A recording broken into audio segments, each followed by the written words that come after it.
You're also watching the AM show here on JoyNews, and I have to apologize. We had earlier announced that we're going to host Professor Nana S.K. Asante, who's a board member of the National Peace Council, but he is not here this morning. In place of him, we've got the Deputy Director of Research, Monitoring and Evaluation at the National Peace Council, Kojo Imprim, and we're talking about the role of the media as we go into the election to ensure that there is total peace. So I want to say good morning to you. Thank you for coming. Good morning. Thank you for having me. What's the, because I know that you do monitoring as well, you're in the area of research. What is your monitoring telling you in terms of how well or not the media is doing in this area? Well, thank you for that. Before I respond to that, I think we need to set the context, which is that National Peace Council has a responsibility, a constitutional responsibility to prevent, manage, resolve, and contribute to the sustainable peace that we have in this country. And in achieving that, we need to carry along a number of stakeholders on board. And one of the key stakeholders is the media in terms of helping us to sustain the peace that we have. And therefore, the media has to contribute in terms of monitoring, scanning the environment, and see what are the skirmishes that will kind of threat the peace that we have in this country. So far, I think we are on course in terms of making sure that we all abide by the tenets of democratic elections. We all have to abide by the tenet of ensuring that the peace that we have in this country is sustainable to drive development, to drive the local economy, to drive the national agenda that the government that have on course, both political parties, all political parties, and the stakeholders as citizens has a responsibility. So we are on course in ensuring that we contribute to the peace that we have. Okay. And I know what is coming up this year is an election, and that's a very critical national policy on the table for all of us as citizens. And as National Peace Council, we have a mandate to ensure that we sustain the peace of Ghana. Okay. So what's the message to, because you're targeting the media houses now, what's the specific message that you're sending across? The message is simple, which is that we need to guard what we have fought for over the period, which is the peace of this country. Without peace, we can't drive the economy. Without peace, we can't have livelihood. Without peace, families cannot be together. So peace is primarily essential commodity. Unfortunately, peace is not tangible commodity that we can fetch on the market. So sometimes we don't see the imperativeness of peace until it comes to what, hey, we have to guard the peace that we have in this country. So the message to all of us and also to the media is to raise awareness on how citizens need to guard the peace that we have in this country. We need to contribute to objectivity in terms of reportage, to set the agenda, raising the awareness of the youth, for example. Sometimes we put the youth into a category that it seems to be we are undifferentiated their energies, but the youth not necessarily are meant for causing violence. We have to also tap into the strength of the energy, into their civic responsibility of contributing to guard the peace that we have in this country. So is there a specific plan that the National Peace Council, are you planning on partnering with media houses? What's the strategy really going forward?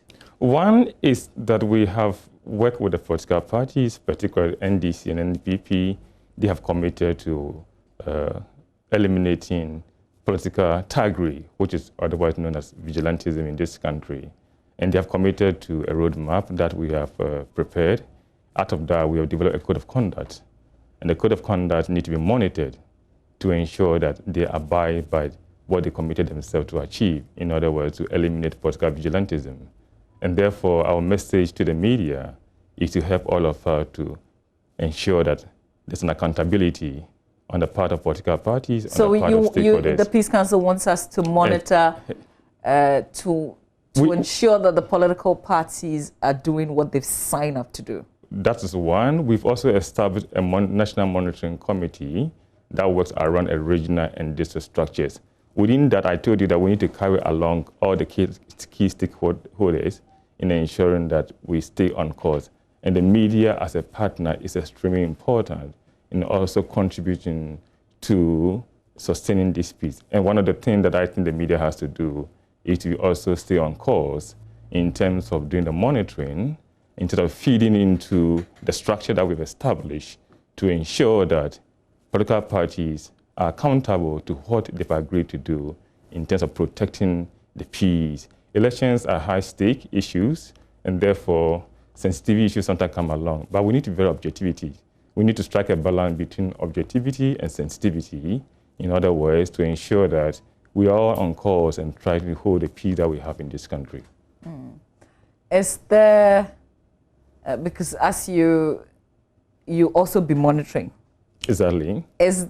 I don't want to say are there sanctions because I can't talk about sanctions, but is there anything that the Peace Council intends to do to a media organization, for instance, that does not stick to the rules? When I say stick to the rules, I know you're not like National Media Commission, but your focus is on peace. So if you see somebody who is not a person, but a media organization that essentially not doing things that will bring peace, is there something that the Peace Council can do in that regard? Well, we work with a number of parties and bodies. One of the things I would say that the media has a constitutional responsibility that is spelled out in Article 12 of the 1992 Constitution. You got to promote accountability. You got to promote objectivity in media reportage. And one of the policies that you also try to help us to crusade is election. Elections are about governance. It's about development. And therefore, there are structures. I know there's NLMC that you mentioned, there's GJA, that have a code of ethics that have media need to be civil, need to be objective in conducting their business of the day, in striking commercial and social enterprise issues as part of the work that you do. Part of that, we don't have a mandate to necessarily guard the media what they have to do or otherwise. The media is a professional body that they have to do there. However, if there's an issue that comes up that is quite threatening to the peace of this country, then our mandate is to prevent, is to manage, is to resolve issues of conflict. And therefore, we need to step into that issue and reason together, resort to wise counsel to ensure that that issue is nipped in the bud so that it will not have effect on what we have achieved as a country. Have you had to do this before? When you say this, in terms of step in, because a media house, for instance, is inflaming, as you put it, threatening the peace instead of ensuring that there is peace. Well, I need to check the record, but I don't think we have a precedence as of now. Okay. So, however, if something of that sort comes up, then we have a responsibility to work with the appropriate bodies, appropriate institutions to ensure that that issue is resolved, because then it could have a repercussion on peace and stability of this country. Okay. All right. Before we wrap up the conversation, anything else you want to share with us? Well, one of the things I will leave is that the media is a critical component of what we are trying to do in terms of educating citizens on the code of conduct, which political parties have ascribed to, and therefore we have to contribute to raise awareness on that. I will also urge the media to ensure that, for example, we have political desks, but we need to go beyond that to also establish peace and security desks. I would like to see that in the various media houses. We have a security desk. Fantastic. Here. But then it should JoyNews. Good. So I'm trying to urge the JoyNews to also carry along other media houses to have that structure in place, because after election, the critical component is to drive the economy, is to run the governance, and we need peace to be able to do that. So that is a critical issue. I also want the media to throw a satellite on the youth to galvanize the energies of the youth towards becoming peace campaigners for 2020 elections. Youth is not an undifferentiated mass that's necessarily used for violence. They are critical people that we can tap into the knowledge that they have, we can tap into their expertise and creativity in terms of how to drive peace campaign on social media, for example. In other words, to reach out to more people to see the need to protect the peace of this country. All right. Well, I'd like to say thank you very much for your time. Thank you for being here. Thank you for talking peace with us and the role that the media has to play in ensuring that we have stable peace, if you like. We've got stability, even as we go into the election and after the election as well.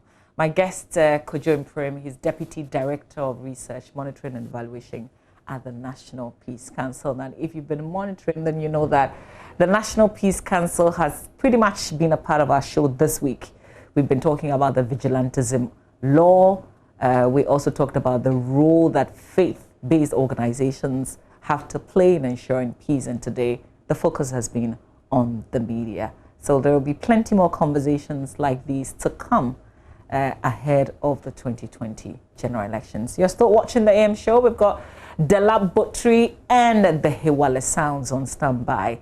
We also have the National Science and Maths quiz. My trivial question is still outstanding, and the train is in Cape Coast today for the preliminary competition. And Fansipim, for the longest time, maybe forever, they haven't come down to this level, but they are at this level today, trying to survive and enter the 1/8 stage of the competition. Here's the trivial question for the day, just to remind you, even as my colleague Maxwell Agbawa gets ready to bring us a live report from Cape Coast, where schools in the central region, including in Fansipim, will begin the campaign from the preliminary, the prelims, really.